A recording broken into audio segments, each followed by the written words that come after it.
Also, you're right, they've got Morrill. Actually, what happens there, Bill, is Phil Willard also faced off instead of Enzer. Enzer's got that injury. We'll watch that as the game goes on. Enzer's great. Maryland in the white. And they'll start their first clear. Here you see goaltender Beardmore. Well, Jimmy Beardmore comes out of the goal. You don't have to ask him twice. He comes out, takes charge of the clear, and the very first opportunity, he took it all the way up the field. That's something that has really been successful for Jimmy Beardmore. He does it better than anybody in the country. Right then was a good example of how Beardmore, from his defensive position, can dictate the tempo of the game. He brought it down and hand-delivered it to the attack. Phil Willard, number 17, has the ball now, as you see from behind the cage. Bill, what they've done is Maryland is starting their second unit. This is actually their second offensive midfield unit. I think that's a ploy by Dickie Dell to match up better with his first unit, which will come in after them. Behind the net is Tom Bedard, number 14.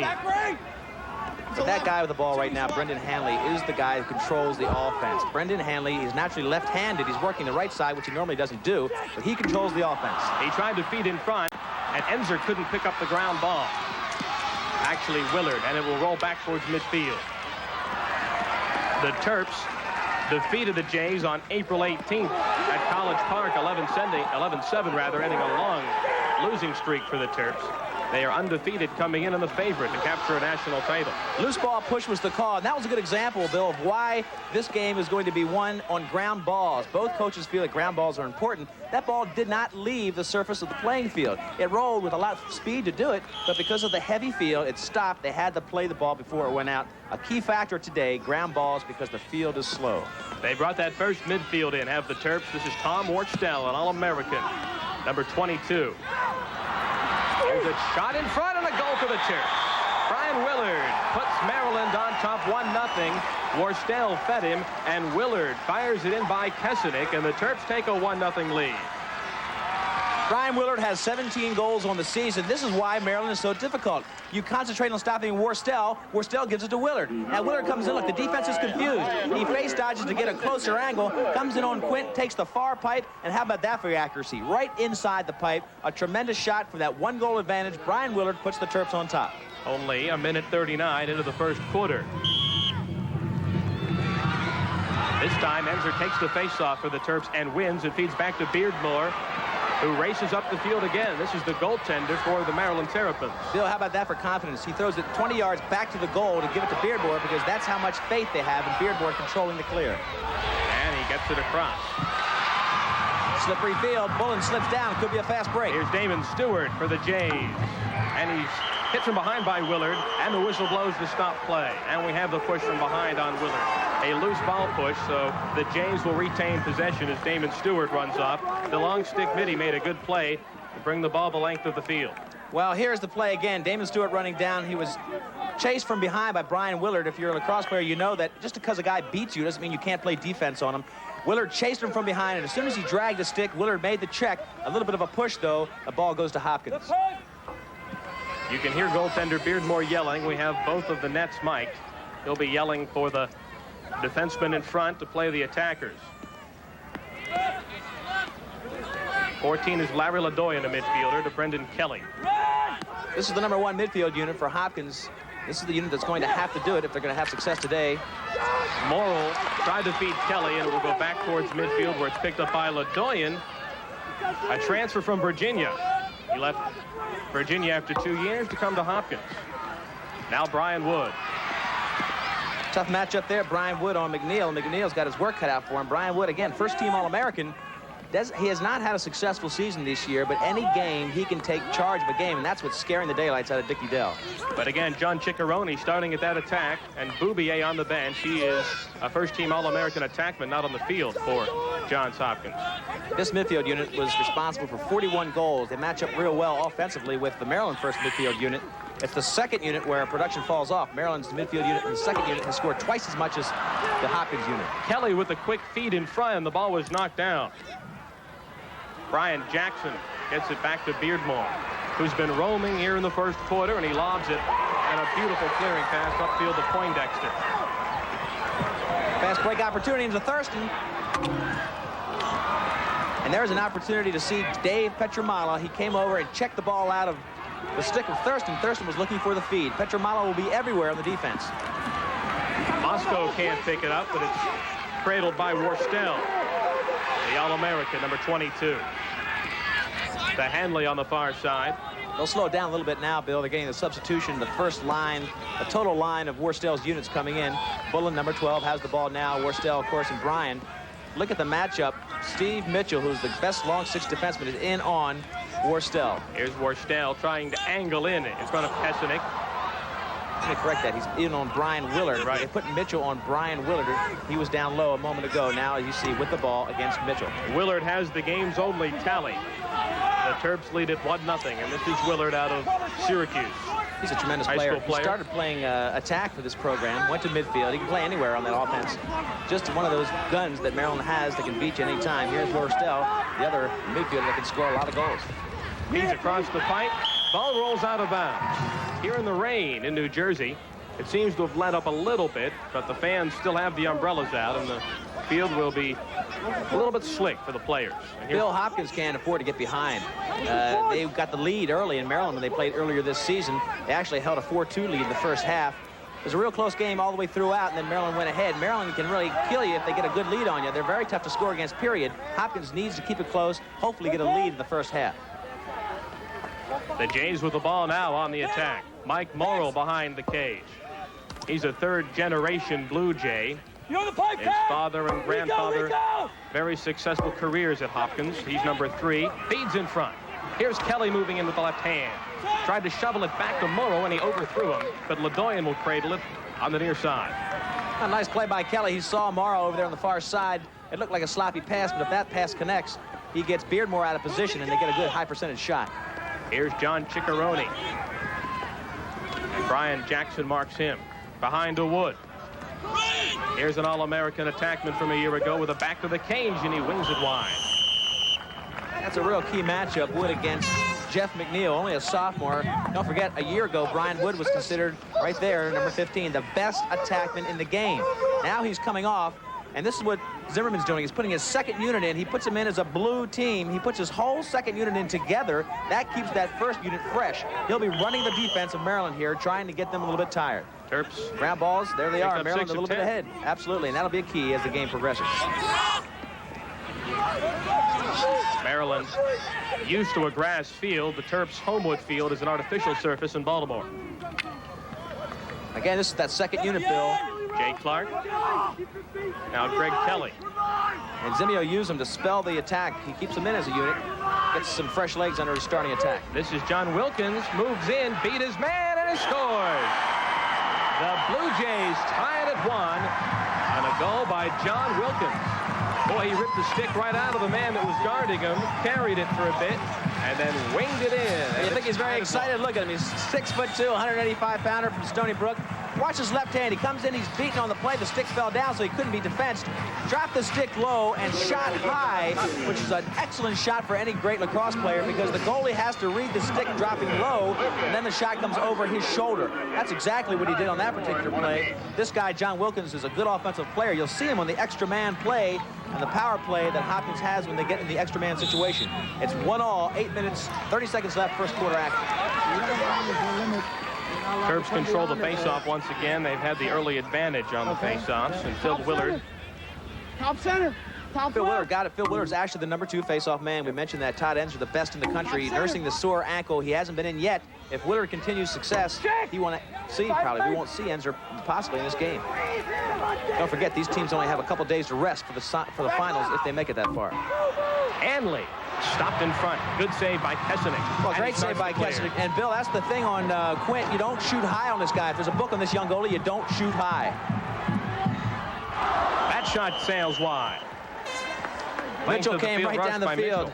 Excellent play. We talked about the long sticks, Bill, and that's what a long sticks midi can do for you. Steve Mitchell came right down the field. If you don't play him once he gets across the midfield stripe, they go right to the goal and they take the shot. Mitchell, the best long sticks player for Hopkins, had a shot then wide of the cage. Here's Mike Morrill over to Kelly. 1-1 game. We're midway through the first quarter. Ciccarone couldn't come down with the pass from Dressel. Goes out of bounds, and Maryland will start to clear. Wasn't a bad pass. It just looks like Ciccarone took his eyes off the ball. Maryland, with that score against him, could have tightened up a little bit. This is a team that has not had the playoff experience, the players on the field, that is, that Hopkins has. Hopkins, a playoff experience for Hopkins is like their last game of the season. They put it in the schedule almost automatically. This team has playoff experience like nobody else in lacrosse. Maryland has to get that experience right here today. Jim Beardmore, the goaltender. His father, Buddy Beardmore, coached Maryland to a couple of national titles. In fact, the 11 years that Buddy Beardmore coached Maryland, they made the Final Four 9 times. So Jim Beardmore, good lacrosse family. Here's Willard. Willard with a little bit of a break, but Mitchell came over and cut him off. He elected to back it off, but nobody's going to gamble too much on the rides and clears here. Neither team wants to give the other team a goal on a clear. They'll give you the clear, make you work a little bit for it, but they're not going to gamble and make a penalty and give you a power play situation. Just under 7 minutes left in the quarter, and that shot is taken wide by Riccardi. 1-1 tie here from Rutgers. Bill, number 20, who just came in, now he drops the ball back for Thurston. Mike Smith, you'll see him a lot today. He plays a little bit of attack. He plays a little bit of midfield. He scored 12 goals in the season. He's an excellent offensive player. But right here, number 3, Kirk Thurston, one of the captains for Maryland, he controls the offense every time they can let him handle the ball. You can hear Kesenic yelling to his defenders. As Hanley. In his gloves. Back row. You hear that, in his gloves, in his gloves. They want check. They want to stick on Hanley's stick. They want to get that check in there. Hanley can not only score, but he can also give it a lot of feeds. Your man, Chip. Top center. Top center is Phil Willard, moves in. Now turns around on the roll dodge and tried to feed in front, and he overthrew his man. That will roll out of play. Well, here's the offsides play, Bill, and it's confusing for any player who's trying to maintain onside when you don't know where the ball is going to go. Now, he has to commit one way or the other. You see him get one break this way, so Thurston goes up, and before he broke over, he had a little bit of indecision. So somebody on the far side went over the field, and that was the offsides play.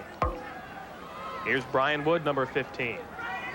Good move. You can see how strong he is. Feeds in front. Score! Brendan Kelly took the beautiful feed from Wood. What a great play by Brendan Kelly, and this is where you can beat a great goalie. You've got to get right in his face. Now watch Kelly to the left of your screen. He'll cut across. He takes the feed from Wood, cutting left to right. He comes in, makes one fake, makes Beardmore commit. Once Beardmore is in the air, he cannot make any adjustment. Watch it again. He comes in tight, gets Beardmore in the air. Beardmore's in the air. He pulls the stick back and goes behind him. That's the only way you can beat a great goalie like Beardmore, is to shoot in tight, make him commit, and get the second shot. And Hopkins is doing it to perfection. That's why they're leading the game. That's not what Coach Dick Adell wanted when he called a timeout. He wanted to prevent that late Hopkins goal, but they scored anyway and have their first lead of the game. Here's a chance in front for Bouvier, scores, and it is 4-2 Johns Hopkins. Well, we just talked about getting a shot in tight on a great goalie, and Hopkins came right back and did the same thing again. The defense for Maryland is confused. They're dropping people all over. Watch Chanachuk come over to feed it off. Bouvier's right in the middle. Watch Bouvier take the feed with his back to the goalie, wheels around, and shoots a ground ball that Beardmore might have had a chance to save, but he's getting a little bit rattled right now, and they've scored 3 straight goals in the span of about 2 minutes to take a nice 4-2 lead. Hopkins is really doing a textbook shooting close on Beardmore. They scored 2 goals within 15 seconds in the final minute of play. And the first quarter comes to an end. There's Coach Zimmerman right now. Zimmerman has a game plan today, and it's obvious that he knows to beat Beardmore, he has to get close to him. They have to get the ball in on the crease and shoot at tight quarters. They've done it, and they've been very successful. Conversely, Maryland's defense is very confused. They've got to work that confusion out, or else it'll be a short day for them. The Terps start our second quarter down 2 with the ball. 13, Guy Riccardi with the ball. And he'll start the attack. He feeds on the left to Thurston, couldn't control. Willard will chase it down. He's run down. Play goes on. Terps come up with the ball. And you can see the condition of the field is having an effect. When you have to cut at all at a sharp angle, everybody's losing their footing. Of course, both teams play on this field, but that definitely will have a factor when you're in tight quarters trying to get a nice sharp cut. 17 is Phil Willard. Guarded by Mitchell. Val Riccardi, number 13. Beat his man, and the shot hit the pipe to the left of Kesenic. I think that shot beat him, and it rang off the left pipe. He had little or no angle. He came with a right hand with no angle. That was a tough shot to make. Quint just had to stand there, and that's all he did. Jays counterattack. Petramala feeds in front, and the stop was made by Beardmore, who gets up and races out of his own crease. By Wood. This is the goalie, Beardmore. Hanley shot it wide. I can't even tell you how many All-American plays we saw in that series. Unbelievable. It started with Hopkins bringing it down. A tremendous play by Petramala to get an excellent shot against Beardmore, who turned away a high percentage shot. Then Beardmore comes out, gets the ball. Look at that for an offensive move by a goalie. Dishes it off to Mike Smith. Now Mike Smith comes in, draws the defense to the right, gives it to his offensive player, Hanley. Hanley made one fake, went to the short side. He took the low percentage as far as space is concerned, but Quint was right there to turn it back. That was a good opportunity for Maryland. If they move the ball that fast all day and can push the tempo, that'll be in their favor. Quint Kesenic, the freshman goaltender, replaced senior Stuart Jones during the season, about midway through, and has played every game since. So the Blue Jays have their goalie for the next 4 years in Quint Kesenic out of Lynbrook, New York. This is Mike Morrow behind the attacking cage. A 27-goal scorer on the year. Now Wood on the far side. Starts his run in, head fake, falls down, and his weak shot sails wide. But the ball stays in play again. The heavy field keeps the ball in play, and Doug Poindexter points at Brendan Kelly and says, there you go, buddy. What a tremendous play. Take a look at it. The ball's on the side. Poindexter extends himself, gets the stick check just perfectly placed so that there wasn't a foul on it, knocks the ball out of bounds, and a real important possession for Maryland. They take the ball away from that high and explosive offense of Hopkins. Poindexter is one of those defensive players. He'll be back, only a junior. And now Beardmore. His father, Buddy, coached 11 years after playing at Maryland. He was an All-American there. All the great teams from the 70s were coached by Buddy Beardmore. They were here 5 times in the finals. It was usually Maryland Cornell back in the 70s. Tremendous decade for Maryland lacrosse, and it looks like they might be back. Here's Beardmore again. Very instrumental in the Maryland clear each time. Rarely just stays back in his cage.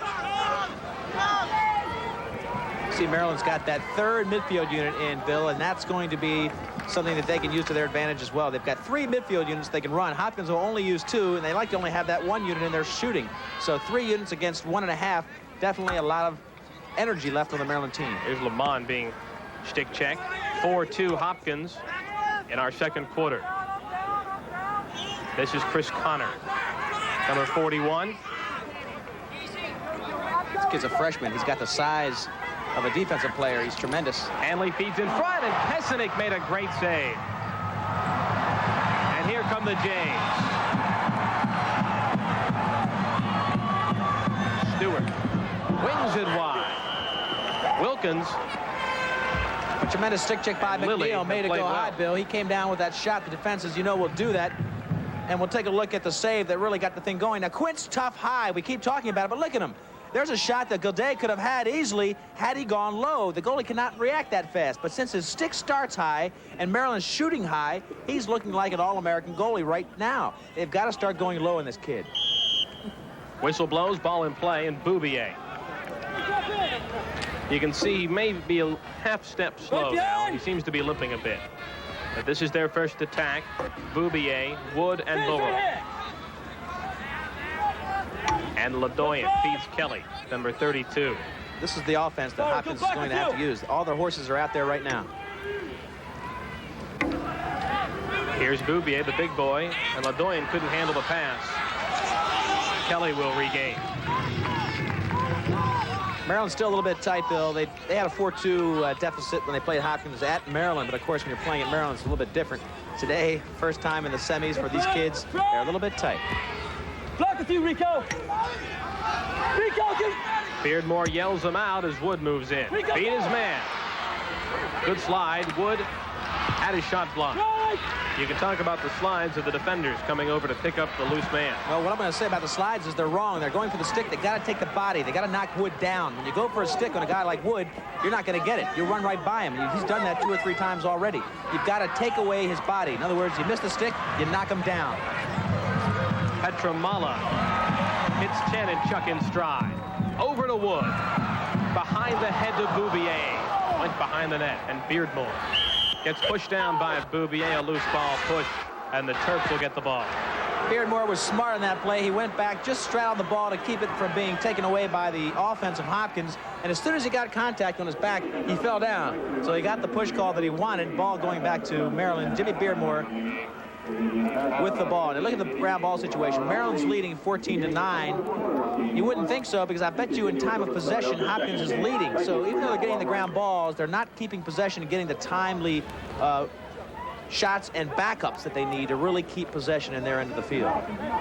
And the rain continues to come down as Beardmore slowly walks it out. The Blue Jays have a 4-2 advantage here. We've had no scoring in our second period.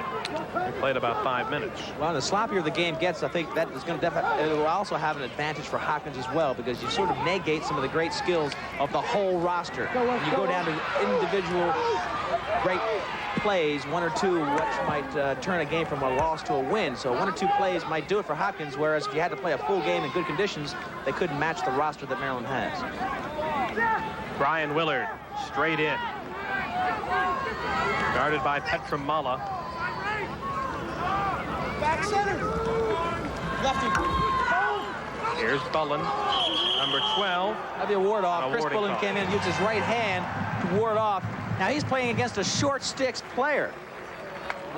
Looking at the sideline, Dickie Dell a little bit concerned. Zimmerman for Hopkins has gotten 100%, in my estimation, out of his team. He's put the people that he has to in the right places. He's doing the right things against a great goalie, Jim Beardmore, and right now he has the lead. Wood goes down, and Thorsten mishandled the pass.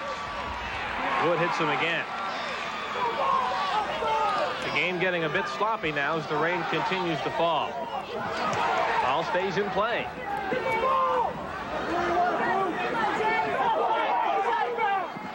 Now it goes out of bounds. Also coming up at intermission, stay tuned. We'll have the highlights from the other semifinal game between Syracuse University and Cornell University. What a great Final Four. I tell you, the top 4 seeds are here. Cornell and Syracuse from the north. Maryland and Hopkins, of course, from the south. 2 undefeated teams, 1 in each bracket. A tremendous year for lacrosse, showing the best in the game right here. 5:18 to play in the first half, and the Jays up by 2 on the attack again. Mike Morrill behind the cage. The junior out of Timonium couldn't handle the ball.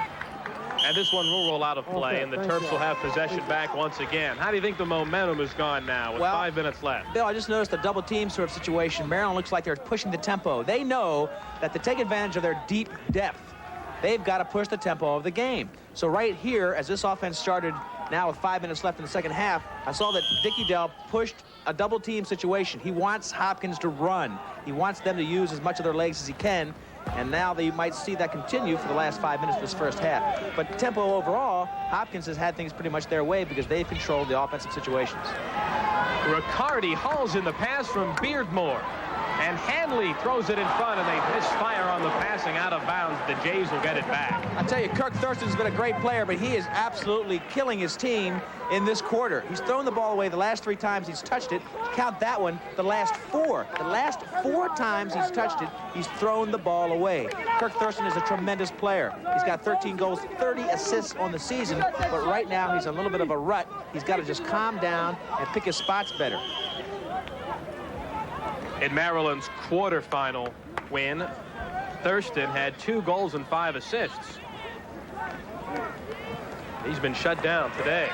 4:34 to play in the half. Well, that last time he threw the ball away, he had a goal. He was 5 yards in front of Quint that last time. He threw it behind the goal and didn't even hit the man he was aiming at. He's got to get that stick in gear.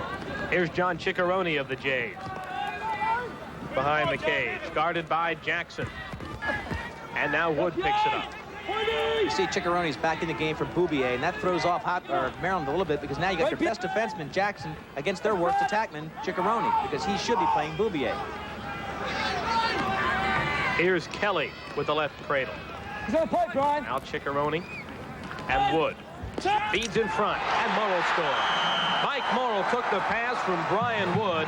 Just a beautiful centering pass, and he picks up the 6th Hopkins goal.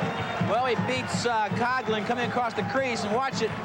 They'll go behind the goal, but the cut comes from goalie's left to goalie's right. Now watch Wood. He sees it coming back. Morrill just kind of came off the pressure. He felt Coughlin leaving him, and he came against that pressure.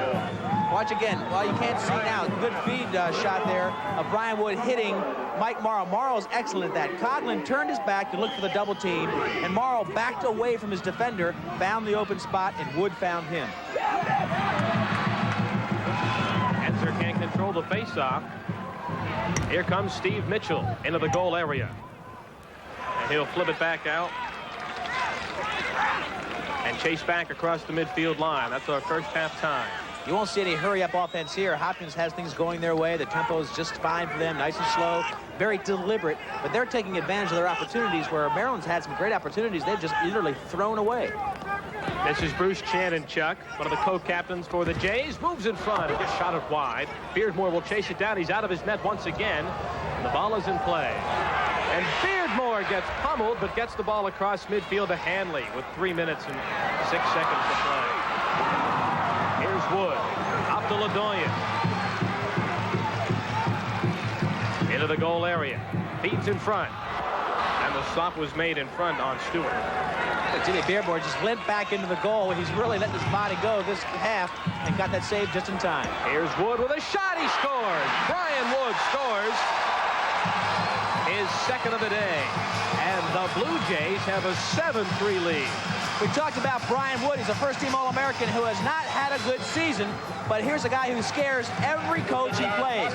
Watch Wood. He's got a tremendous cannon with the right hand, but he's going to fake the right hand here and go back to the left. Watch, he goes left, and he cranks that left hand. That's a second left-handed shot today that has gone in the net right past Jimmy Beardmore. Beardmore may be expending too much energy chasing down these balls, and he'd be better off by staying in the goal and just turning away these shots. Let his defense chase the balls. Wood started the season at midfield, as we spoke of earlier. Went back to attack in the first Maryland game. Has a couple goals here today. Here comes Hopkins again, as Gunning wins the faceoff. And Webster has it on the far side, but the whistle blows. And Don Zimmerman wants a timeout to talk about it. With 2:31 to play in the first half, Don Zimmerman of the Jays stops the clock. I'm sure Dickie Dell would love to have his timeout, too. The Maryland team's a little bit confused. They're not doing things they should do. They're being a little bit hurried in some situations. Again, Beardmore should stay back in the goal, just make the save, let the other players play the ball. Every time he breaks for a ball for the sideline, the ball stops 20 yards short. This is not a fast field, but it's tough to treat your instincts differently. His instincts are go get the ball, but he has to realize this field is too slow. He's already got himself banged up, possibly hurt, and less effective because of it. He's got to stay in the goal, let the other players fight for the ball, just make the saves. Hopkins on the other side, as we see Maryland huddle up, they're talking about getting the ball and controlling it. Zimmerman has done that the whole first half.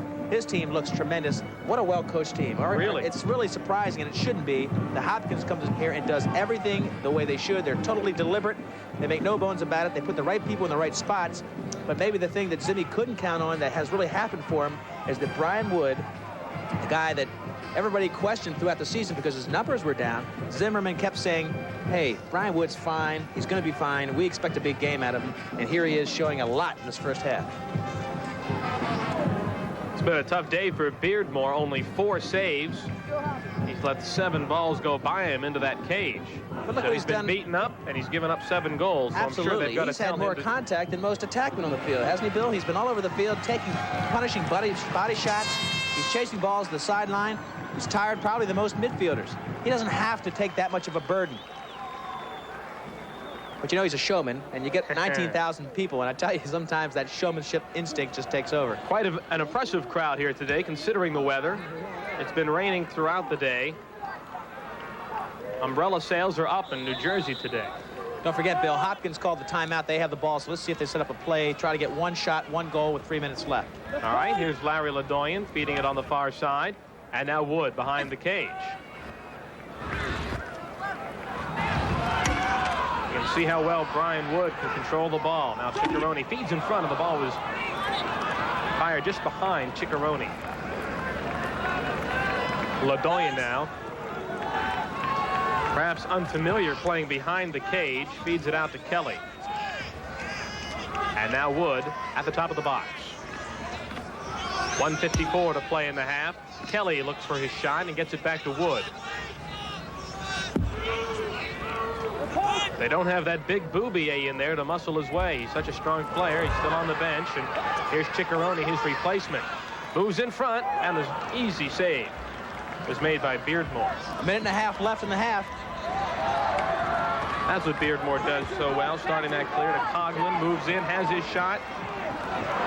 Takes it. And it went wide. Coughlin may have held on to it just a bit too long. Well, he decided about 20 yards out that he was going to shoot, and nobody's going to change his mind. He came in, almost ran past the goal, but still came back to shoot the ball. Again, a little bit of a mental error from Maryland. Hopkins is playing totally relaxed. They're making the passes when they have to. Maryland mentally a little uptight. That can be changed if they get a couple goals. We've hit the 1 minute mark in the first half. Guy Riccardi. Beat two men. Score! Riccardi with a brilliant move. And it's 7-4. A big goal late in that first half. Cuts the deficit to only 3. Well, Guy Riccardi's a big guy, and that is a big score. Let's watch a power move if you ever saw one. He loses his footing a little bit, but he regains it. Goes one-on-one here. Gets good footing. Makes 2 face dodges to come in real close on Quint. Now, he came in close. Early in the game, they were shooting high from in there. This time, he goes low, right through his legs. What a goal it was. Very timely. Let's watch again as he dodges 2 guys in, how he'll go low down to the feet. The ball squirts through the legs into the net. That's the 4th goal, and a big goal from Guy Riccardi. 6th of the year. Whistle blows. Here we go again. Terps control it again, and it's Esner. Now, that is Todd falls. Enzer, Bill, and that is the first time we've seen him in there. Could be a little bit of emotional lift that Coach Dickie Dell is looking for. He put his best guy in there, even though he's injured, and he gets the face-off. Here's Coughlin again, who just had that scoring opportunity, up to Brian Willard, who scored the first goal of the game. 30 seconds left. I think Terps may want to Dell just still hold has it. a timeout, Bill, if he wants to use one. Here's Willard, running straight in on Chanenchuk. Feeds in front, and a great save by Kessening. In the crease caught against Worstel. I got to give Kessening a lot of credit there. Here's a guy who's known to go high. He's known to stay high. Worstel was saying, let's beat him low. Now Brian will come over, and he'll give it back to Worstel. Here's a tough midfielder if there ever was one. Worstel faked high twice. It was almost as if Quint knew that those 2 head fakes were the way that he makes that move. He went right to his knees, anticipating the low shot, and was there to smother it.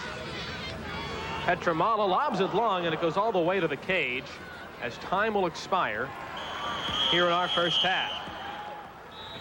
Whistle blows, and we start the second half. 7-4, Hopkins leads. Esner wins this faceoff. He might be the best around at taking those draws. Billy also may be a key to this game because he did not play in the first quarter. He came in late in the first half, and he's been pretty successful. I think he's 2 for 2, and Maryland needs to get the ball to get the shots to come back. They're 3 goals down. That doesn't really scare this Maryland team. They thought they might be down early. They were at the first meeting of these 2 teams, but they got to start putting it together. Here's Brian Willard, one of 4 players from a high school in Syracuse, New York, on this Maryland team. Willard moves in, and he's stopped by Kessening. Tried to bounce it low, and Kessening went down to make the save in the marshy goal crease. And Petramala counterattacks for the Jays. Kessening almost instinctively now knowing that Maryland's going to go low. The last 2 saves were absolutely critical. One in the first half and one right here where he anticipated a low shot and turned it away. Here's Brian Wood, who's having a big day here in the national semis. We also talked about Brian Jackson. He was taken out of the whole defensive picture in the first half because he was playing John Ciccarone. He hoped he'd be playing Bouvier, but Ciccarone was in instead. Now, Edel puts Jackson on Wood to try to get Wood out of the game. Jackson is number 4 to the right of the net. Here's Larry Ladoyan, number 14, a midfielder over to Kelly, one of the other middies. They run a stack offense in front of the cage.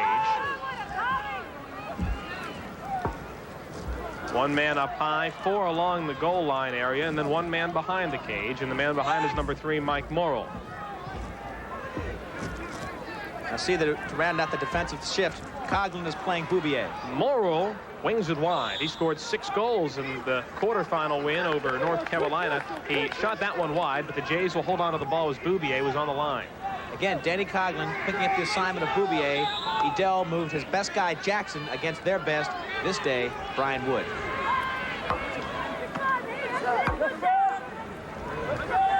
Here's Brandon Kelly lobbing it to Wood on the left.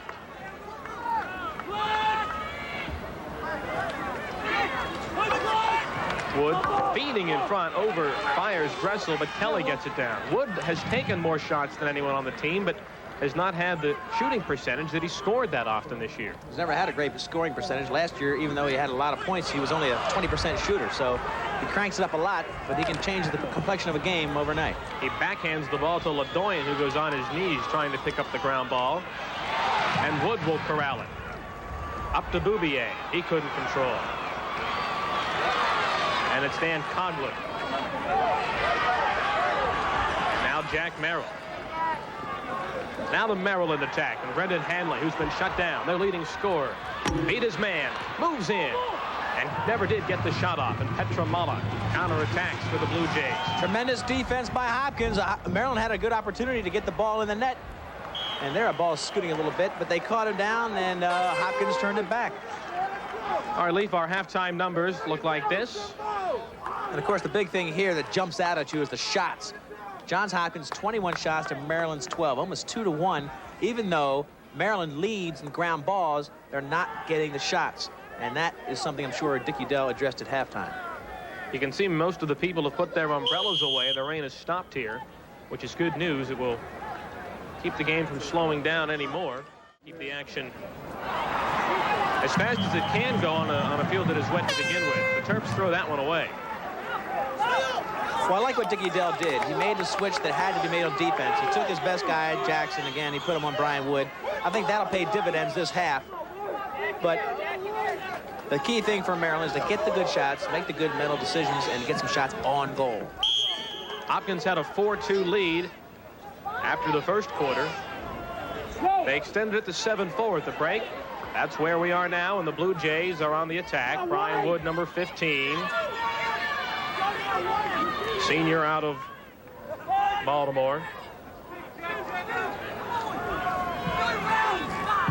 I guarantee you, Dick Edel told his defense to stay in a little bit, Bill. He's not having his team come out as much and chase everybody over the field. And I guarantee you, you're not going to see Beardmore running as much as he did in that first half. He's saying, hey, stay in there, make them shoot. We can beat them, but don't give them the opportunities. Wood has been their most visible player offensively on the day, behind a Morrill. Mike Morrill had 6 goals against Carolina. Feeds it across. Now Bouvier is stopped right in front by Beardmore. And here he comes out of the net, and he's pummeled to the turf. But he gets the ball upfield. I tell you, he's got a target written on his front shirt. Hopkins would love to take him out of the game. He's that good. Here's Bullen feeding in front. And Pesenick made the save on Willard. And another heavy hit. That one illegal, however. Here comes the flag.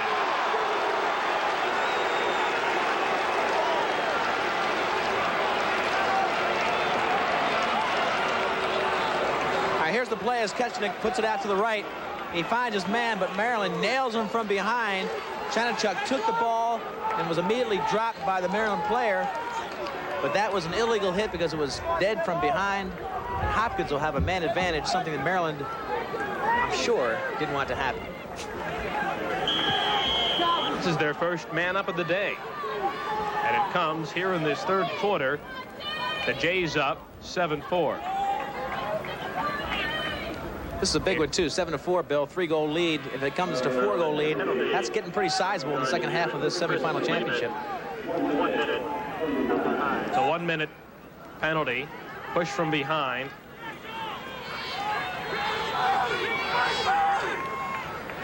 Now Wood to LeDoyen. Back to Wood. Wilkins wings it. And it was blocked in front. And now Beardmore out of that net. He cannot go back into the crease once he comes out, but he clears the ball very nicely upfield to Poindexter. Into the box. That releases the penalty. Hanley sidesteps a man, shoves in front, and shoots it wide. Moscow chases down Wood, but the Hopkins attack man starts to clear. Hopkins can get a break here. Poindexter is absolutely spent. He's real tired. He's way down the other end of the field. Hopkins wastes it. But Poindexter is very tired, and now Thurston comes down to play defense, and he's an attackman. And Morrill runs right by him. Watch if they set up on Kirk Thurston, number 3. He saw Poindexter was absolutely gone energy-wise, and now he's out there playing defense. Hopkins should look to take advantage of that matchup, and they are right now. 14 is LeDoyen, guarded by Thurston, who's an attackman, number 3, and now Morrill has it on the far side. So watch for LeDoyen, perhaps, to move in front. Here is Morrill. He shot it wide, but Bouvier will be the closest to it as it goes out. And the Jays retain the ball. 8:59 to play in our third quarter, which has been scoreless to this point. Bouvier just sort of waltzes back to get that out-of-bounds pass. He's got the injury to his leg, so if Danny Coughlin hustles back for those backup shots, he's going to get a few because Bouvier can't afford to re-injure that leg. Here's the big Bouvier. One of your bigger lacrosse players, 6'3", 210, number 9. Hard to move. Tough to stop, too. When he wants to shoot, he usually gets the chance. Here he is. Tries to feed in front. The ball was knocked down nicely by the Maryland Big Sticks. But LeDoyen steals. Feeds in front. And Wood scores. Brian Wood, his third of the day. And the Jays make it 8-4. Well, Brian Wood was the beneficiary of a great play by Larry LeDoyen. Maryland got the loose ball. Now watch the play by Merrill. He looks up, lazy pass, and LeDoyen goes up, snares with one hand. He's looking for help. He draws the defense, dishes it off to Brian Wood. Brian Wood comes in one-on-one against Beardmore, makes him commit, and gets that all-important goal. First one of the second half. 8-4. Third goal of the game and 16 on the season for Brian Wood. And Hopkins now up 8-4. And again, a stupid mistake, Bill. It wasn't that Brian Wood beat him. I think that matchup's going to be pretty good with Jackson on him. But Maryland gave him the opportunity with a sloppy pass. Sloppy passing has been their Achilles heel today. Here's Brian Willard for the Terps. Now Hanley, who has not scored here today. He leads the team with 50 points. But number 1, Hanley, has not scored. He's got Petramala on him, and that's a good matchup. Donnie Zimmerman put his best on Hanley. At least right now he is. Hanley's done it all for Maryland this year. Bullen dropped the ball. And Petramala with a head of steam into Maryland real estate. Looks to feed, now lets it fly, and he shot it well wide. Maryland was offsides, and with possession, that means they'll spend 30 seconds in the penalty box. Now Hopkins has a man advantage and a chance to widen the lead to 5, which would really cause a lot of concern to Maryland. And 6-on-5 in front of the goaltender, and the shot by Wilkins sails wide. He's seen a lot of playing time here today as John Wilkins scored the Blue Jays' first goal. Only a sophomore from Stony Brook, New York. Here's John Ciccarone. Back to Wilkins. Seems to be left-handed. Here's the feed to Bouvier. And the goal. A man-up goal from Mike Morrill. And it is 9-4. Johns Hopkins on top. They are taking it right to Beardmore. It'll be an extra man goal and a 5-goal Johns Hopkins lead. Well, this is the advantage of the extra man. They get it to Bouvier inside. He gets back out to LeDoyen. The defense is sliding. They're a little bit disorganized. They didn't really have their feet under them. And again, it was one-on-one against Beardmore. Let's watch the defense sliding. See Jackson coming back down underneath? Not in time. The defense was sliding out. Coughlin moving out to try to stop that shot. Beardmore again in a one-on-one situation. And Beardmore has not been 5 goals down this whole year, I don't think. And this could be a new experience for him that he doesn't quite like. Hopkins doing everything perfectly. 2 goals in a minute 9 for the Blue Jays. We go back to all that energy that Jimmy Beardmore expended early in the game where he was running all over the field, and you wonder, has that hurt the edge that he had as a goaltender? Maybe only 10%, but that could be enough to make him not as great as he is during the season. Here's a chance for Smith. He scores. Mike Smith for the Maryland Terrapins scores his 13th goal of the season and gives Maryland something to cheer about here. It's now 9-5. Mike Smith's a tremendous talent. Look, he gets a little jump on Chanachuk. He protects the stick, comes in tight against old Quint, and when you're that tight against a goalie, you should get the goal, and he did. Quint Kesenick has been absolutely tremendous in the goal for Hopkins, but Mike Smith got the fast break and went right to the cooker on this one to bring his team back to 9-5. We have a loose ball push following the faceoff. That'll give the ball back to Maryland. The Terrapins down 9-5 here. The most goals Maryland allowed all season was 10 in the 3rd game against Towson State. Bill, shots on the game so far total. JHU 29, Maryland 15, 2-1 in shots. Maryland's got to change that in a hurry if they want to win. Here they come on the attack. Phil Willard throws it to Riccardi. This is their second midfield. Here's Thorsten. And now Brendan Hanley, who's had that big goose egg up there so far. Their leading scorer has not registered a goal or an assist here today. Now the whistle blows. They're warding off probably. Yep. That'll give the ball to Hopkins. I think they call it protecting the ball there. He had the ball tucked into his chest, and they gave the ball over to Hopkins, but Hopkins has done absolutely everything pretty much perfectly today. Zimmerman has his staff right on top of what they have to do with a team that everybody said was incomplete in too many areas to get to the finals. But I'll tell you what, only a period and a half left, and they've got a 4-goal lead. They very well make everybody wrong in that regard.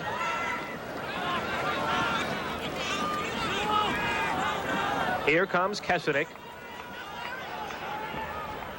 He was one of those outstanding high school players out of Lynbrook, New York. Was a star in high school and in amateur competition. Was the top goalie coming out of high school. Not too many start as freshmen at Hopkins. That's an offsides call. Or was it an inadvertent whistle? Yes. All right, they recounted the players, and they'll let Hopkins maintain possession. Yeah, if you think Hopkins is going to walk away with this 9-5, don't count on it. Maryland has come back against this team earlier in the season, and if you look at the score by quarters, you see Hopkins beating Maryland in every quarter by 1 goal in the last 2 and 2 in the first. 9-5, 4 goals with this much time is not going to be the end of it for Maryland, but they've got to make their move soon. Here's Brian Wood, who's having a big day. Feeds Ledoyen. And now Bouvier behind the cage. Feeds in front. Behind the head shot by Morrill is stopped by Beardmore. Jackson has an injury. Brian Jackson, the best defenseman on Maryland's team, has an injury. He's down, hurt leg. He'll be coming out as the ball goes up to the offense for Maryland. Poindexter feeds it to Thorsten. He holds the ball back to Riccardi. Maryland still has plenty of time to get a good high percentage shot, a controlled offense. They don't have to push the panic button yet. Brian Jackson came out. He's got something in the back of his leg, whether it's a hamstring or a calf, but he's off the field right now. So the #1 guy for Maryland on the defense is on the bench. 9-5 Hopkins, under 5 minutes to play in our 3rd quarter.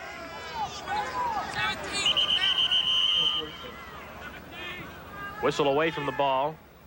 It was a mouthpiece call. You have to wear your mouthpiece. The referee will give you 1 warning if you don't use it. They usually hang off the face mask, and right then the referee saw that Phil Willard, who was calling the plays frantically, and of course it's tough to do when you have the mouthpiece in there, you're going like this. He had spit it out. He didn't put it back in. The referee stopped play, said put it back in. That's his only warning. He'll spend some time in the penalty box if in fact he keeps it out again. But we remain at even strength now at this point. Willard will try it again. There are 2 Willards, Phil and Brian. They are brothers. 17 is Phil. Here's Riccardi. as he angles in on Chanachuk. And he's on a short stick guy. That's Chanachuk, who uses a short stick. That's something they may want to exploit. Here's Thurston. Slips. And resets to Willard. Willard beat his man. And Riccardi has it again. Somebody should be open because there was a double team on Riccardi. If he can find the open man, Hopkins is reset. Here's Smith, moves in, and he shot it high. Smith had the angle that he wanted on Kesenic, but he wheeled it high over the net, and that gives Hopkins a chance to bring their big sticks in. Well, that was a nice move by Smith. He came right across the face of the goal, dropped the stick low, went high, and he just missed the 6x6. I don't think Quinn had enough time to react to that high shot. Good play because Maryland maintains possession. If you're going to miss the goal, miss it on the perimeter so that your guys can back it up and keep it in your end of the field. Maryland spent too much time hitting the goalie and giving it back to Hopkins. Thurston and Hanley have been totally boggled up today by this big stick unit for the Jays. They're not registered a point. Whereas Moscow, the other member of that attack. This is the area of play on Hopkins that everybody thought would be questionable. This is a sophomore unit, the close defense. Right there, Steve Mitchell is the veteran on the long sticks, but Hopkins has done a great job in that defense, like you said, Bill, and they have definitely controlling the tempo by using this defense perfectly. 24 is Brian Willard. The Terps with more possession of the ball here, time-wise, in this quarter, but not enough shots. Willard is stripped of the ball. Will have a hold call. You know, I called that. That may have been Petramala last time. I thought it was Mitchell. I guess it was Petramala playing Willard out top. What happens here is he drops the ball, and then the hold comes, so there's no penalty, just possession. Petramala, what a talent he is. He is the one playing Willard. I probably called Petramala Mitchell a moment ago. They're both very tall, excellent athletes. 43 is Petramala, and he now is matched up against Worstel. So he's going against the great gun. This young sophomore is playing as their #1 defender. Here's Worstel angling in.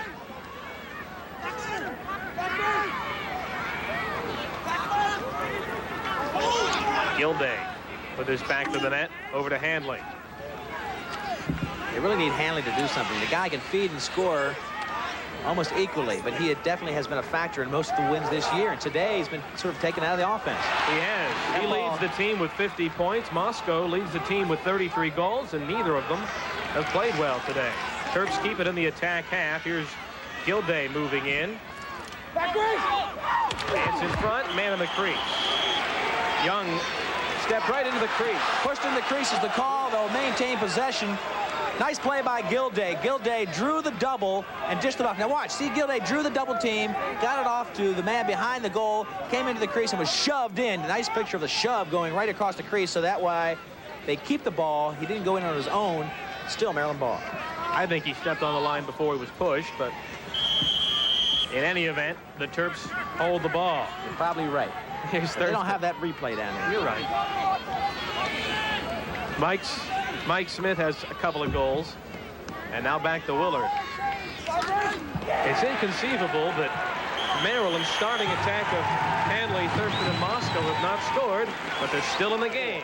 And the Blue Jays have the ball, and the goaltender Kesenic starts to clear. Well, Petramala really gets my vote as the best defensive player out here today. He definitely is setting the tempo for a Maryland defense that is very young, but looking very polished today against everybody's best offense this year, Maryland. They have been absolutely incredible and good at scoring. Hopkins is turning him back today.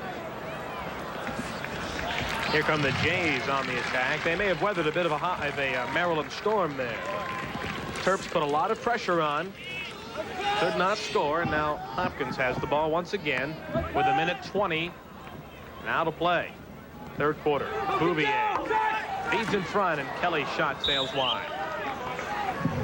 Well, I know Dick Udell would love to get one more goal. This 4-goal lead is comfortable for Hopkins. If you can cut that down to 3, then you've got to really start thinking about it a little bit more. Udell needs to draw that team closer. Here's Brian Wood beating his man, and he's stopped by Beardmore, who went up high to stop Brian Wood and rob him of a would-be 4th goal. Here come the Terps. Thurston feeds in front. Hanley, Moscow, they score! What a tremendous tremendous play from Maryland. I can't even tell you how many passes. It had to be 6 passes coming down the field. You're really gambling that you might make a bad pass.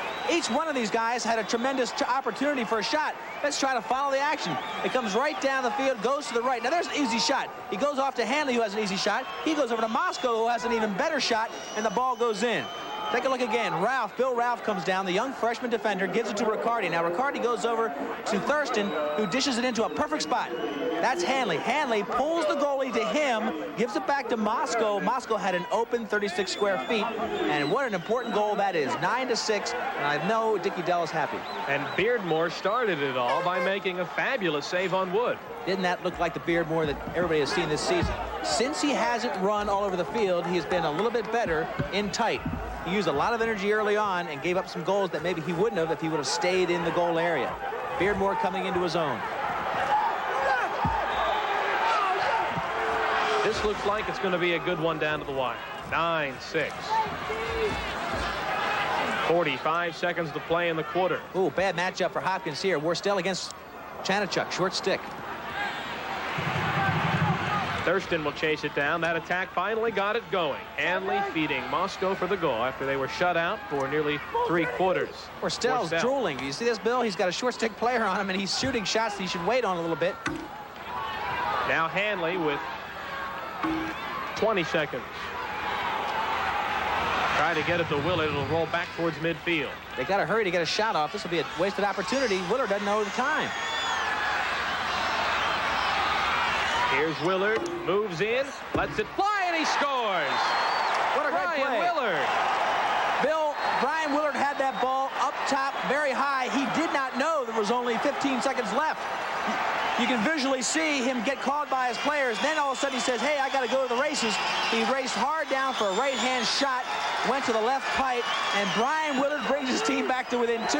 Here come the Terps. Now look at the shot again. That was late on it, but he had the right-hand shot, very tough angle to come all the way across to the far pipe. He hit it, and just like that, Maryland's back scoring twice within 1 minute. 9-7, and Edel is breathing a little easier. Hopkins allowing 2 goals in quick succession. Just when you thought Hopkins was taking control, here comes Maryland for 3 goals. And that's the end of the quarter. Don't forget, during the season, it was very close throughout 3 quarters. It was 7-7 at the end of 3, I believe, and Maryland just had too many people for the 4th quarter in Hopkins. Maryland won that game 11-7 at College Park. It was the Terps' first win over the Jays in 10 years in 15 games. Here's Brian Willard. And Bill, Todd Enzer again continues to face off and face off successfully. He has come in late in the first half. Dickie Dell going over to congratulate him. He's done a tremendous job in getting the ball to Maryland, and that's what, of course, you need when you're behind. You got to have possession to get the good shots. Gilday is number 5. Working on a midi. His pass for Hanley rolls out of bounds, and the Jays will get it back. Tough opportunity there. Gilday had a short stick defender against him, Damon Stewart. And Gilday elected to drive in close, dish it off to Hanley, but the poor passing again, which has plagued Maryland, cost him. 8 straight face-offs for Maryland, we're told, and that should take its toll against Hopkins. If they can continue to get possession, Maryland should be in pretty good shape for the 4th quarter. But so far, really, all in all, Hopkins has totally dictated what's going to happen in this game. Maryland's up against it for the win. Here's Kesenick starting the clear. Well, the first half was a horrendous one for Beardmore. Only 4 saves. He led in 7 goals. What's been the difference here in this second half? Well, we talked in the first half about him expending too much energy outside the goal. He was getting beaten up. He was running too much. He was taking away maybe 20% of his energy outside the goal. This half, I'm sure Edel said, stick in the crease, stay there, and just stop the shots. We'll win the game if we're going to win it. And it's worked for him. Here's Dan Coughlin. Up to Riccardi. Number 13. He'll slow it up as the Terps bring their other midfielders on, including Phil Willard, number 17.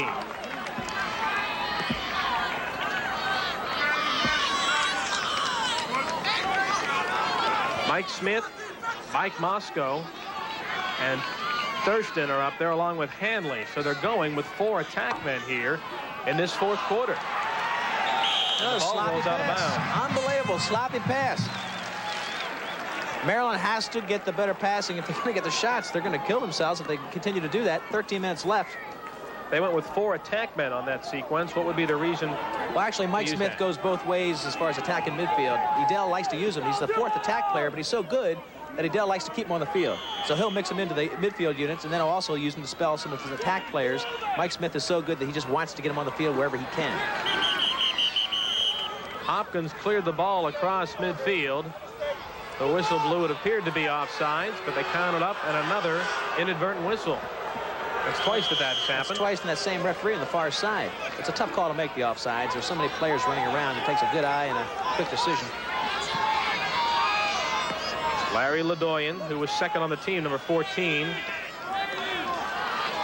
picks it up on the left side. He's out of Timonium, Maryland, a senior. Ledoyen had the finest season of his college career. He really hasn't produced like he should have, or at least the predictions were coming out of high school. He was Mr. Everything in high school, and finally is showing what all that potential was good for. 2 men behind the cage. Number 3, Mike Morrow, and number 32, Brendan Kelly. Now here's Kelly working on that midfielder. Bad matchup. Short stick against Kelly. And he scores. Brendan Kelly makes it 10-7. Beardmore, watch that one go right over him again. And Hopkins has a 10-7 lead. Well, the problem is they had a short stick midfielder on him. Number 5 is Gilday. C5, he's got a short stick. He can't stay with Kelly. Kelly recognized that. You see how Hopkins is all over to the left? They isolated Kelly against the short stick Gilday. He's not a defensive player. That's not his forte. Brendan Kelly, an excellent offensive player on that midfield. 15 goals, 9 assists. This is a guy that likes to shoot. He had a short sticks player against him. The whole team cleared out for him. He got a good shot and made it count. The 10 goals is the most allowed by Maryland all year. They also allowed 10 against Towson State. That's been equaled here by Hopkins, and we have 12 minutes to play. In Towson State, it was late in the game. They had 16 goals. They were winning. There's no question. This is the first time in a competitive situation that a team has really maintained and gotten a lead on Maryland that has challenged their ability to win the game. We'll have to see if this team has the ability to come from behind when it really counts. Dressel feeds Boubier on that far side, drawing him Dan Coughlin. Here's the big player Boubier trying to muscle it in, and the backhander comes to Wood. He's guarded by the great defender, number 4, Brian Jackson. 11:30 to play in regulation time. 10-7, Hopkins on top. Kelly and Boubier have a catch on the far side, and Coughlin will pick him up once again. Is that a good matchup for them? Which one are we talking about now? And Boubier. Coughlin Boubier is going to be all right. Boubier's got that leg injury. He's not going to the goal as much.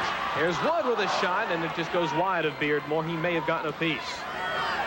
And Coughlin corrals the rebound. Sidearms the ball to Willard. Could be a fast break. Willard can go right down to the pike. Brian Willard will slow it up, however. Under 11 minutes to play. 10-7 Hopkins. Big goal there by Brandon Kelly. Gave him that 3-goal cushion. 3 goals. Tough to dent in fast fashion. We've seen 2 goals scored within a minute in this game about twice, once by each team. Here's Bullen, number 12. Back left. Petramala totally dominating the matchup of Petramala against Hanley, and that has really hurt Maryland as much as anything so far. That attack from Maryland has only contributed 1 goal to the Terrapin cause here today. Here's Phil Willard with a shot, and it went well wide. It will stay in play. Now Kesenick is out of his net. I think that might cost a minute for Brandon Hanley. 30-second push. Well, Kesenick, like Beardmore, roams out of his net, and when you're out of the net, you're fair game. Well, you know, a little discretion here would have been Hanley's call. Hanley was so intent on getting the ball, he just ran right over him. And I know that, I'd say the call was real tough because Quint was facing the player to the last minute, and then he turned. And I don't know if I would agree with that call when you see the replay, the benefit of the replay. In other words, Quint faced the man. The only reason he turned was to save himself from pain, and you really can't penalize a player for that. But these refs did. Maryland finds themselves down again, 3rd time this half.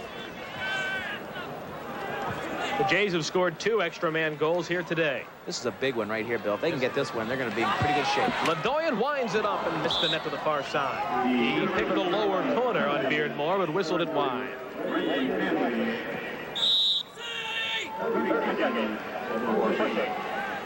Wood, top of the box.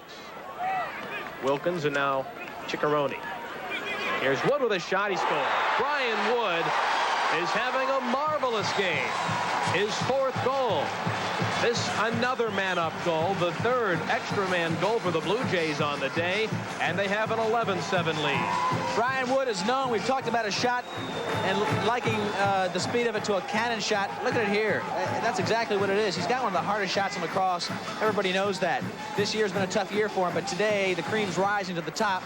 Brian Wood just cannon shot against Jimmy Beardmore, who's had a real tough day in the goal in that most of the shots taken by Hopkins have been high percentage, good shots, and very tough, making him work a lot in the goal. Hopkins is doing it all. This is the most goals Maryland has allowed since losing to North Carolina in last year's quarterfinals. They allowed 12. And Johns Hopkins, who didn't have an extra man play in the first half, Bill, is 2 for 3 in extra man situations this half. There's a chance in front, and the stop easily made by Kesenich. And Petramala corrals in the clearing offense. Good move by the big stick. He's stopped by Beardmore. And he's down, too. If Maryland can get the ball and get it up quick, Petramala will be stuck down this end of the field. He's moving back now, and he'll be all right. Mike Smith lobs it up to Kirk Thurston. There's number 3 in the whites of Maryland. Now here's Handley one-on-one against the midfielder Chanachuk. Feeds in front, and the ball went behind Thurston. But it's corralled by Riccardi. Back to Handley, and he shot it wide. Boy, Handley is really snake-bitten. He's getting a couple good shots now, but he can't find the mark. Credit the Hopkins defense. They're doing what they have to do. Mitchell lobbed it back across midfield, but Brian Jackson throws it back up for the attacking Terrapins. Willard now to Mike Smith. Watch Handley. Winds it up, and he shot it wide. Gosh, Bill, Handley was standing right there on the left pipe. Didn't get the feed. You know, they started this period 9-7. Maryland looked to be in pretty good shape. They knew that it would be tough going to the 4th quarter. They thought they had the legs and the depth to make it count in the 4th quarter. Hopkins is just not going to let it happen. They have had a perfect game as far as coaching is concerned. They're getting the maximum out of their talent. And right now, this 4-goal lead looks pretty good. But there's still 7:45 to play. The Maryland attack has been shut down through most of the game. They've scored only once. As a unit, that is. Let's see what the Big Sticks can do in attempting to clear. They'll start with goaltender Beardmore.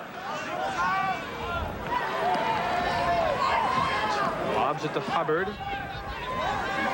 Now here is Kirk Thurston. I think that's the biggest surprise of the day, the way the defense has throttled the attack of Maryland.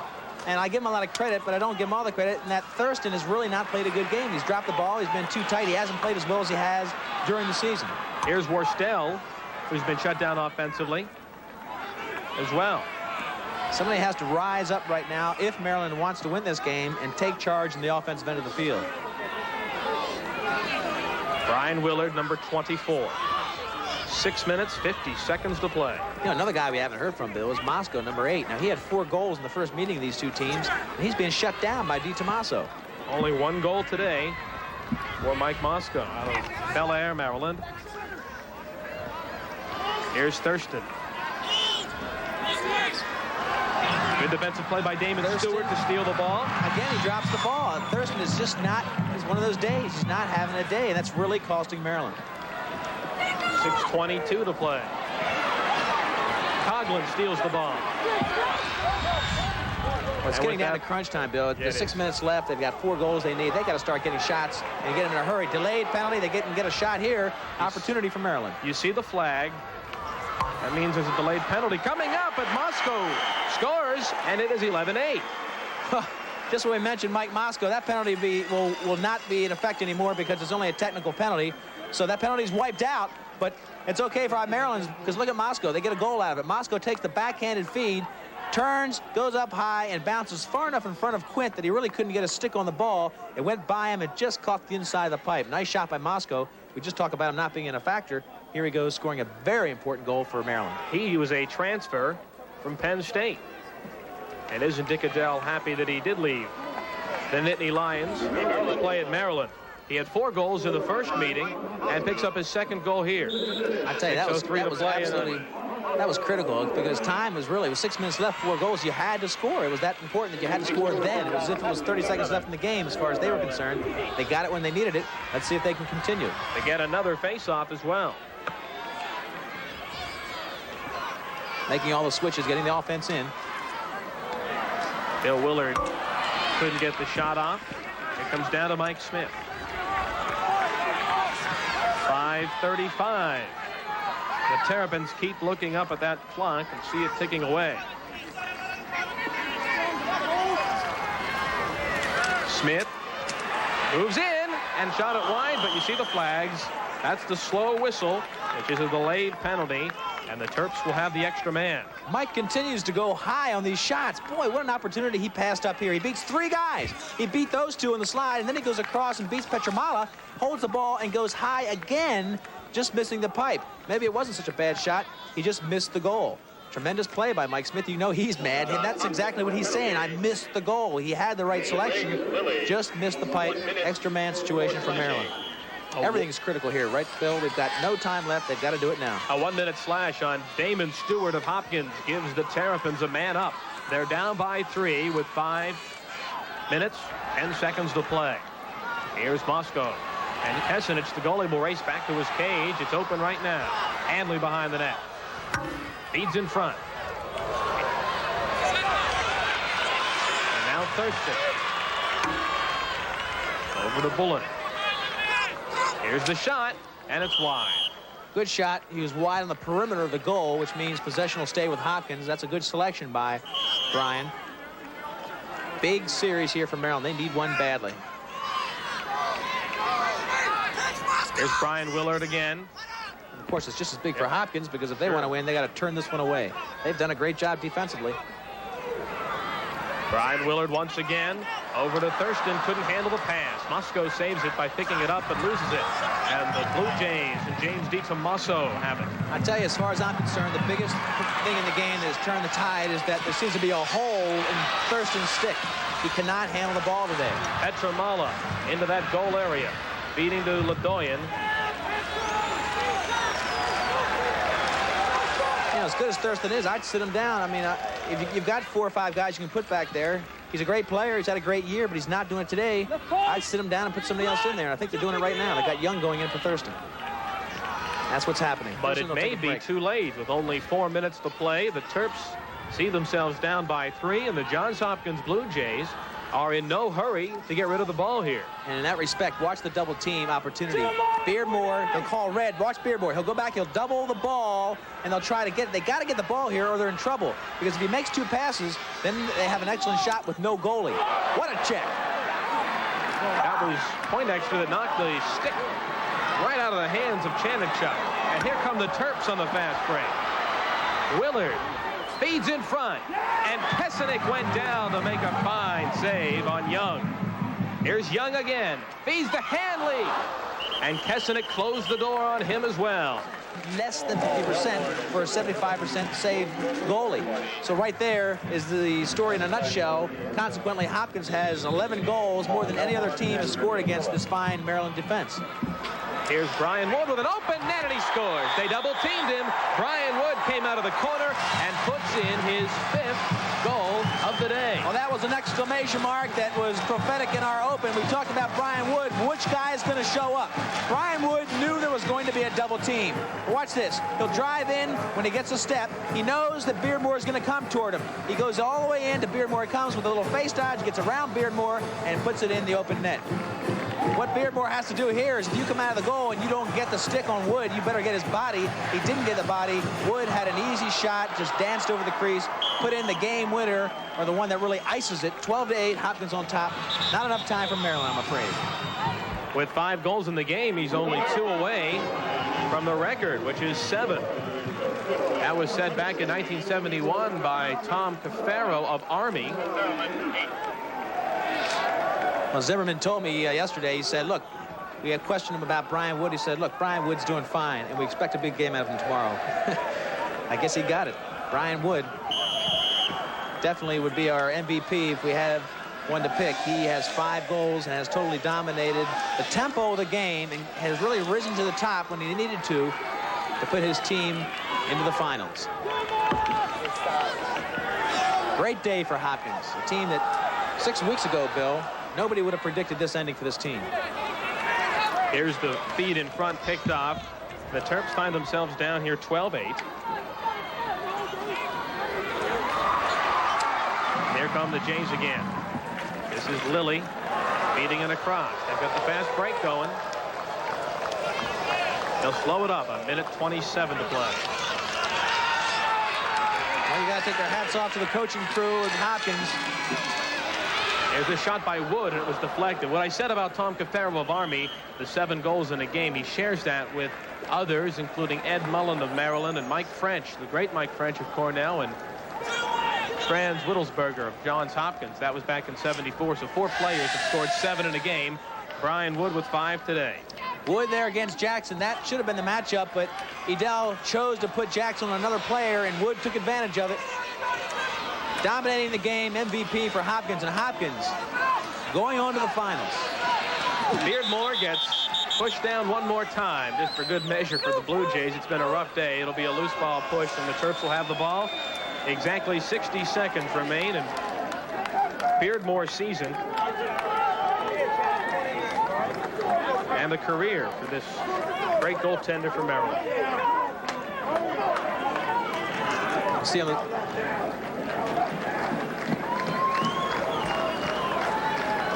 Ground balls right here is a story for you. Maryland winning handily the ground balls, and we all thought that would be a key. Even the coaches did, but it didn't quite matter because every time Maryland got an opportunity, they sort of squandered that opportunity, and Hopkins had a very high percentage of efficiency when they had the opportunity.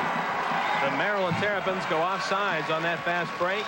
That'll give the ball back to Johns Hopkins, and they can probably hold on to it, leading 12-8 with only 50 seconds remaining. We talk about the experience factor up top a little bit, and that very well could have been a big part of it as well. A little bit, somebody down here at the Hopkins bench. It's real humid out here, even though it's been raining, and when you go full out with a thin squad like Hopkins has, you might find yourself a little bit spent at the end of it. But Hopkins put it all on the line here today, and they are going to get rewarded because they'll be on to the finals. It will be a return. They went 9 straight years to the finals. Last year, Carolina knocked them off in the semis, but they're back in that title game. And they may not be done yet. Here's John Ciccarone. In front, they score. Mike Morrow scores the 13th goal for the Blue Jays. Doesn't really matter, but Jimmy Beardmore had to go out, and it was almost like, why not? He went about 30 yards out of the goal to try to intercept the pass or knock it away. It was sort of academic anyway. Hopkins recognized it beautifully, as they have all day long. Dickie Dell, not the ending he had envisioned when all this talent came together and started on that undefeated streak this year. Donnie Zimmerman, a lot of problems this year. A team that didn't have any character, didn't have anything really coming together, was up and down, up and down, up and down. And of course, Bill, in any sport, the key is be up at the right time, finish strong, and that's what Hopkins is doing. Here they come once again. Ciccarone gets the assist. Brian Wood runs with the ball with 20 seconds left.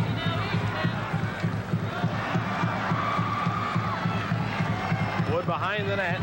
We're down to 10 seconds. He still holds that ball. No one's going to get it from Wood with 5 seconds left. Morrow's late shot after the horn. And the Johns Hopkins Blue Jays are back in the NCAA championship game. They knock off #1 and undefeated Maryland here, 13-8. Brian Wood is the hero today with 5 goals for the men in blue, the Johns Hopkins Blue Jays.